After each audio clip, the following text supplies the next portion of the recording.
Miami Hurricanes here. Head coach Jay Lucas, Trey Donaldson, Malik Renew, and Sheldon Henderson represent the student body. We're going to ask Jay to make a comment on the game that just finished, and then we'll go to questions for all four gentlemen on the dais. Jay, please.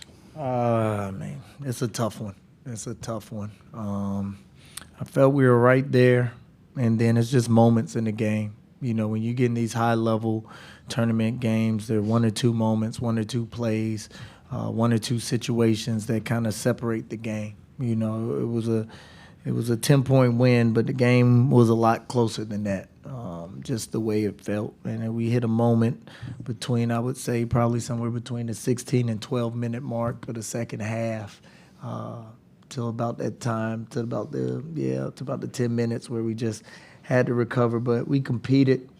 I was happy with how we competed. And, you know, for me, this first year, just being able to reflect on it now and just think about it. And I told him in the locker room, and I'll say it publicly, but it was an absolute pleasure and a joy to coach this team. And I thank them for believing in me, believing in a person who had never coached before, and everything they gave me this year. I'm forever in debt in them. So I'm proud of them. Although it sucks right now, I'm proud of them, and I'll remember this forever. Thank you. Questions start right here in the second row. Michelle Kaufman for the Miami Herald. Congratulations on your season. The Purdue interview before, just so you know, they were very, very complimentary of your team.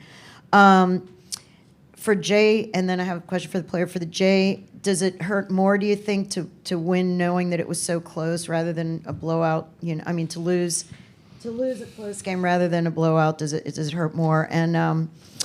And for Shelton, I wanted to ask you about the game that you had today, which was real standout game. Can you just talk about what you were feeling, what you were seeing, and how you were able to just dominate the way you did? Thank you.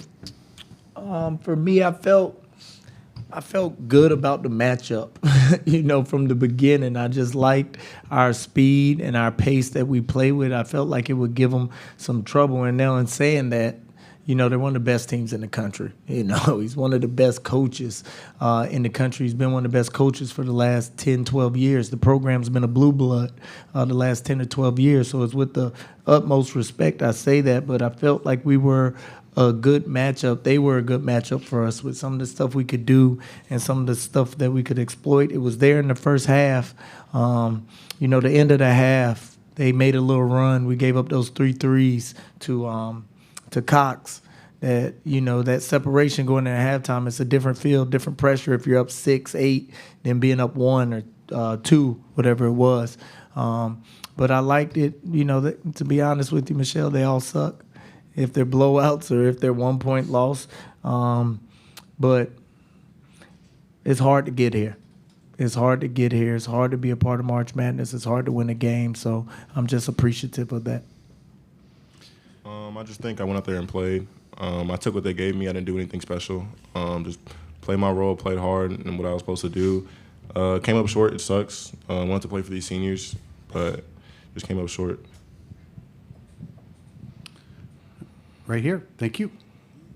Thomas Dunn, Bracketeer.org. First for Trey and Malika, can you kind of just describe the journey to the point of when you got the first phone call from Coach Lucas to now, and kind of what this whole season's kind of encapsulated for you guys? Trey, you're first, please. The first phone call with Coach Jay is kind of, I'll never forget it because I was at a real low moment. And it meant the world to me because I felt like everybody had gave up on me. And just having a coach that believes in you, that trusts in you no matter what you've been through, it means a lot. So it's something I'll never forget. That first phone call with Coach, like Trey said, I always will remember it. He put his utmost faith in me and believed in me. So I just want to thank Coach for putting that trust in me and letting me fight throughout the season. Coach Lucas, from your perspective, from the day you got the call that you're going to get the job at Miami to as you sit here right now, how do you put in towards everything that's happened through it all? I mean, one, you can always have a plan and have stuff in place that you think is going to work, but the ability to adapt. But for me, It started with Malik and Trey. You know, they were my first two commits. They were the two people I wanted to build a team around, build a team through. So it started there, and then it kind of dominoed with Sheldon and Ernest and Malik. Ernest and True, and then we kind of built it from there. And for me, I just wanted to make sure, because I was a former player, I've been in those points, I've transferred, I know what that feels like. I wanted to make sure I gave them everything I had of me so they could enjoy their last year of basketball and they could get the most out of in basketball. And I felt like they did, you know, with both of them being all conference players. Malik first team, Trey second team. Sheldon should have been all freshman team, but that's a different conversation. But as much as they can say about them, about me, I can say about them. I'm forever in debt for them. They've put Miami basketball in a place where we can go nowhere but up. Question here, then we'll go to the right-hand side. Go. Jaden Gonzalez, the Miami Hurricane. For all of you guys, what has the season kind of really meant to you? You know, Shelton and Jay in your first years, you know, coaching and playing, and Malik and Trey in your last years. What has this meant to you, and what are the experiences and lessons that you've learned over the course of the season? We'll start with Shelton and work our way left, please. It's been great. I learned a lot about myself, and just I had to grow up a little bit faster playing with these guys, and I think it helped me in the end. But just going out there and having this run with them was something I won't ever forget, and just I can't thank them enough. Yeah, this season meant the world to me. Just coming from all the obstacles I've been through throughout my career, and Coach giving me that opportunity to not only be a pivotal player on the team and play 30-plus minutes, but also become a leader and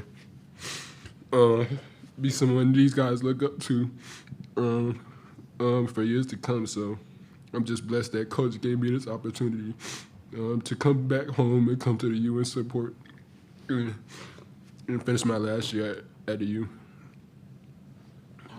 Coming to Miami, I had to build myself back up, coming off a tough year last year, and how it ended and how everything went, transferring and stuff like that. So just coming into a coaching staff that was going to help me build myself back up, and not only build myself back up to where I was, but then continue to help me get better. I feel like that was the biggest thing coming here to Miami, and I enjoyed every moment of it.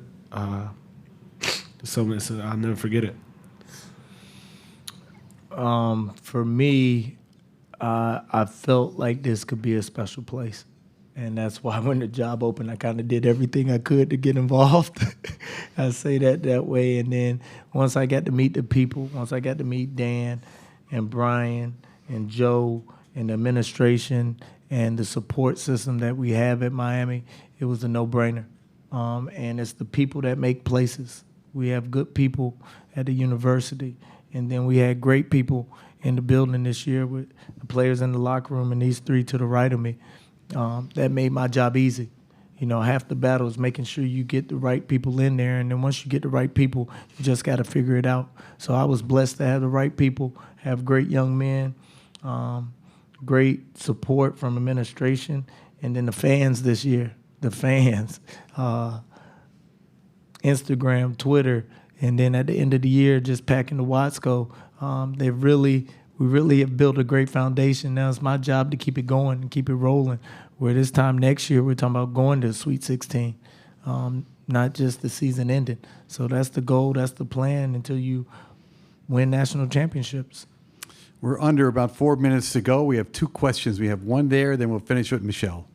Yeah, Jeff Latsky with AP, first for Jay and then for Shelton. Could you talk about what went into limiting Braden Smith's efficacy tonight, forcing him into 8 turnovers, which is a career high for him? Yeah, you know, the first thing was I wanted to start and I wanted to put some size on him. I really, watching all the games, I haven't seen anybody with size guard him. And so that's where Sheldon came to mind just initially. And then the thing with him is you got to try to limit him as much as possible because he's the engine to the machine. Everybody knows that. And so we tried to deny him. We tried to trap him. I don't know if he's ever had 8 assists, so that's something 8 turnovers. So I guess that's something we can kind of hang our hat on. But we just had to give him different looks. We tried to make him as uncomfortable as possible. And then, of course, he's going to make some plays. He made a few down the stretch, but I thought the size and just the mixing up defenses, mixing up coverages, pressing, not pressing, kind of just hopefully kept him guessing. I just think just being physical with him. What Coach said is having more size on him. We know he wants to get in the pocket, just playing with our hands up and just limiting what he does because we know we wanted to do, and just being physical was the main message that was preached to us. Jay, I want to ask you about Shelton's performance today. I know that you know him as well as anyone since he was a kid. What did you see in him today? And he was kind of the X factor for your team. Just talk about his performance and how much would you like him to be a foundation for next year's team? Thank you. Well, he didn't shoot any free throws, so I'm going to say that. No, I'm just playing. This was always what I envisioned for him. And this was my whole plan for him when I recruited him the first time when I was at another school. And then he had him and his family just felt like coming to Miami was the best option, and I'm happy he did. But with Malik, Ernest, and Trey, they've set the foundation of what this culture is, what this work should look like. And then for those younger guys like Dante and Shelton, my goal and my plan is for them to carry it on and to hold it up. And that's how you become a really good team and you become a really good program, and it's what Purdue has. To be honest with you, you have Lawyer, Smith, Kaufman, Wren. Those guys have been there for 3 and 4 years. It's hard to build a program when you're bringing in so much new. So just having some turnover, having some continuity within the program, within the team is important for me. And, with them being freshmen, Shelton and Dante are 2 of those guys, hopefully next year that can carry that on. Jay, thank you very much. Gentlemen, thank you very much. Congratulations on your